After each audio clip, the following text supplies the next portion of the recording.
दोस्तों, क्या आप जानते हैं कि द्रौपदी के 5 पति थे? और यदि द्रौपदी के 5 पति थे, तो कैसे, आखिर पांचों पांडवों से उसका विवाह कैसे हो गया? पांचों पांडवों की वह पत्नी कैसे बन गई? दोस्तों, यह बहुत लंबी कहानी है। दोस्तों, कहानी को पूरा ध्यान से सुनें और चैनल को सब्सक्राइब करना ना भूलें। कहते हैं कि द्रौपदी अपने पिछले जन्म में बहुत सुंदर युवती थी।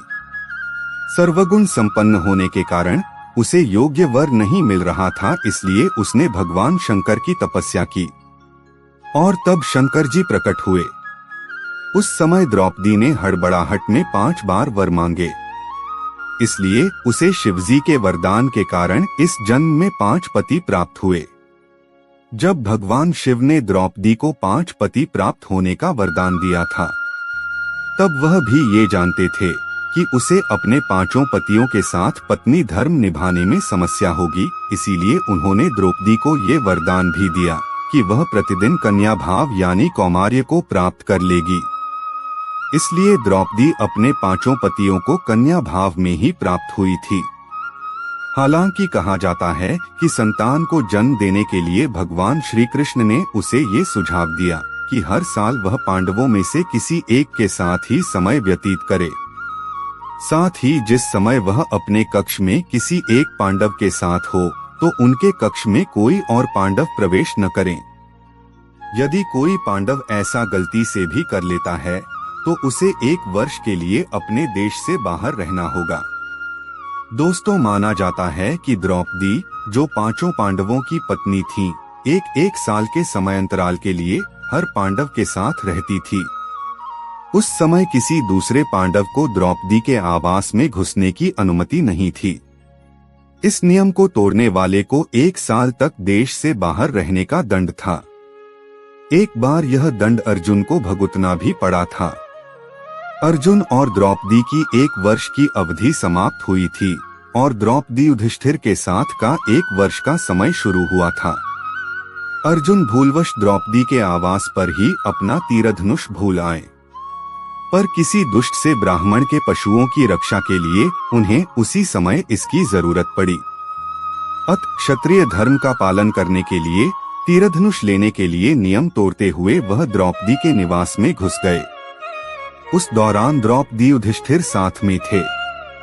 बाद में इसके दंड स्वरूप अर्जुन 1 साल के लिए राज्य से बाहर चले गए। इसी 1 साल के वनवास के दौरान अर्जुन की मुलाकात उलूपी से हुई और वह अर्जुन पर मोहित हो गई। ऐसे में वह उन्हें खींचकर अपने नागलोक में ले गई और उसके अनुरोध करने पर अर्जुन को उससे विवाह करना पड़ा। दोस्तों, कहते हैं कि दोनों 1 वर्ष तक साथ रहे।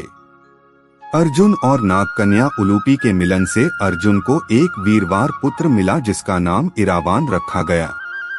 द्रौपदी ने 1 वर्ष के अंतराल से 5 पांडव के 1 पुत्र को जन्म दिया था, लेकिन दुर्भाग्य की इन 5 पुत्रों को अश्वत्थामा ने मार दिया था। एक दिन की बात है, पांडव और ब्राह्मण लोग आश्रम में बैठे थे। उसी समय द्रौपदी और सत्यभामा भी आपस में मिलकर एक जगह बैठी थीं। दोनों ही आपस में बातें करने लगीं। सत्यभामा ने द्रौपदी से पूछा, बहन, तुम्हारे पति पांडवजन तुमसे इतना प्रसन्न क्यों रहते हैं?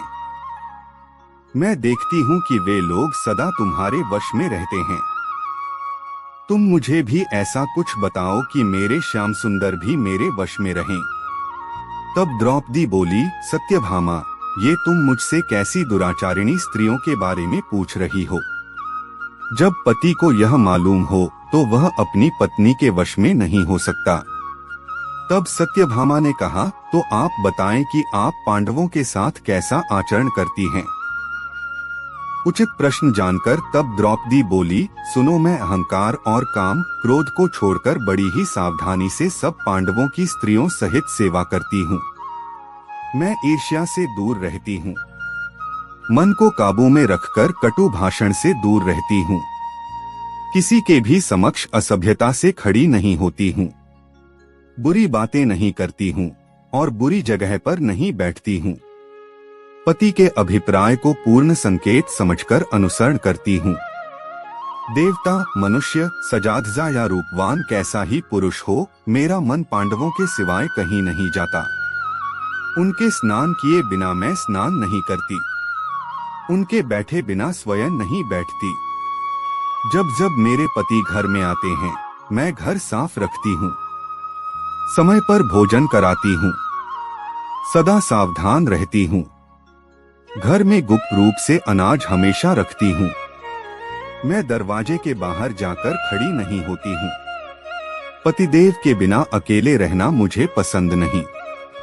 साथ ही सास ने मुझे जो धर्म बताए हैं, मैं सभी का पालन करती हूँ। सदा धर्म की शरण में रहती हूँ।